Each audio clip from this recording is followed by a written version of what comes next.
저는 주식 투자는 2015년부터 했는데요. 주식 투자금이 한 2017년부터 좀 많이 늘어나게 되었어요. 그래서 2017년에 투자를 어떤 식으로 해야 할까 좀 깊게 고민을 한 적이 있습니다. 그때 투자금도 많이 늘어나고 해서 투자를 좀 안정적으로 해야겠다라고 마음을 먹었고, 그때 선택한 방법이 아주 저렴하게 가격이 형성되어 있는 주식에 투자를 하는 것이었습니다. 마침 그때 데이비드 드레먼의 역발상 투자를 읽으면서 또 그런 선택을 하는데 많은 도움을 받았는데요. 기업의 가격이 저렴하게 형성이 되어 있다는 것은 기업의 순이익보다 기업의 가격이 아주 저렴한 경우, 혹은 기업이 보유하고 있는 자산보다 기업의 그 주식 가격이 아주 저렴하게 형성되어 있는 경우, 소위 말하는 저 PER, 저 PBR 투자를 한 것이죠. 역발상 투자를 한 것인데요. 2018년이야 우리나라 주식시장이 별로 좋지 않았던 해이니까 그렇다 손 치더라도 2017년은 코스피가 꽤 많이 오르는 해였음에도 불구하고 저는 별다른 재미를 보지 못했습니다. 그러면서 2019년부터 해서 제가 한번 또 깨달음을 얻고 주식의 가격뿐만 아니라 기업 그 자체, 기업의 퀄리티까지 동시에 고려를 하는 방법으로 선회를 하게 되었는데요. 이렇게 방법을 바꾸고 나서 지금까지 꽤 마음 편하고 만족스러운 투자를 하고 있습니다. 제가 이 기업의 퀄리티를 같이 보는 투자를 하면서 지금 만족을 하고 있는 이유는 이 방법이 수익률이 더 높기 때문이 아닙니다. 저는 여전히 주식의 가격을 극단적으로 집중을 하는 이런 역발상 투자도 어떻게 보면 장기적으로 봤을 때 더 높은 수익을 줄 수 있다고 여전히 생각을 하고 있습니다. 하지만 이 방법의 문제는 어떤 확신이랄까요? 그런 것을 가지기가 너무 힘들다는 것이 가장 저에게는 큰 문제였습니다. 결국 그러니까 저도 이 방법을 중도에 그만둔 것이잖아요. 주식 투자에서 가장 중요한 것은 어찌 보면 주식의 변동성을 견디는 것이라고 할 수 있는데요. 이 주식의 변동성은 우리가 생각했던 것보다 훨씬 크고 또 오랫동안 지속이 될 수가 있습니다.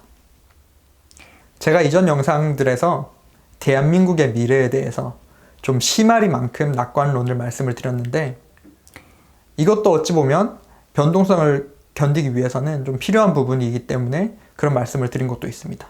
만약에 대한민국의 미래가 이렇게 낙관적으로 생각이 되지 않고 비관적으로 보이신다면 사실 굳이 한국에 투자하지 않는 것이 더욱더 정도에 가까울 것입니다. 아무튼 그래서 저는 이렇게 주식의 가격에만 집중하는 투자를 하다가 가격뿐만 아니라 기업의 퀄리티를 같이 보는 투자를 하게 되었고, 그렇게 투자를 하면서 가장 많이 이제 얻게 된 것은 확신, 변동성을 견딜 수 있는 그 믿음을 얻게 된 것입니다. 왜냐하면 좀 주식의 가격이 떨어지고 주식의 가격이 잘 오르지 않더라도 그때 제가 바라보는 것은 그 주식의 가격이 아니라 그 주식이 가리키고 있는 그 기업을 보면 되는 것이거든요. 그 기업을 보면서 마음을 다시 한번 먹을 수 있었고, 기다릴 수 있었고, 인내할 수 있었습니다. 기업의 퀄리티가 좋다는 그런 확신이 있다면요. 제가 이 깨달음을 얻고 나서 데이비드 드레먼이 왜 본인의 책 제목을 역발상 투자라고 지었는지 알게 되었습니다.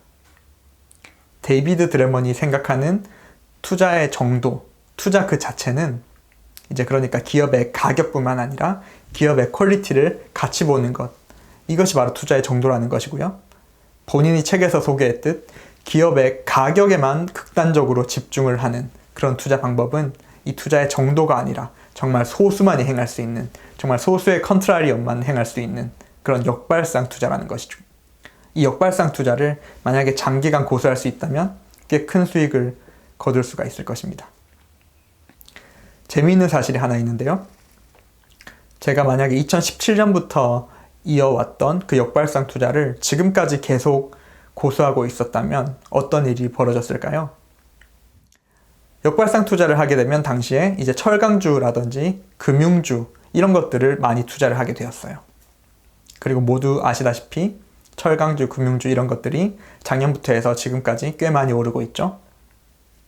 그러니까 이렇게 긴 시간 동안 역발상 투자 방법을 고수할 수 있다면 꽤 괜찮은 수익을 올릴 수 있다는 사실이 되는 것이고요. 또 하나 재미있는 사실이 있습니다. 2020년대쯤으로 제가 기억을 하는데, 그때 어떤 꽤 유명한 증권사의 높은 분이 나와서 존 리 대표님이나 강방천 회장님은 아니고 다른 분입니다. 그분이 나오셔서 여러분, 이제 가치주의 시대가 곧 도래합니다.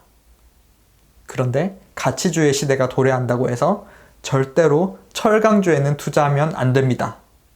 라고 이야기를 한 적이 있습니다. 그리고 정말 신기하게도 그 이야기를 하고 얼마 지나지 않아 철강주가 오르기 시작하더라고요.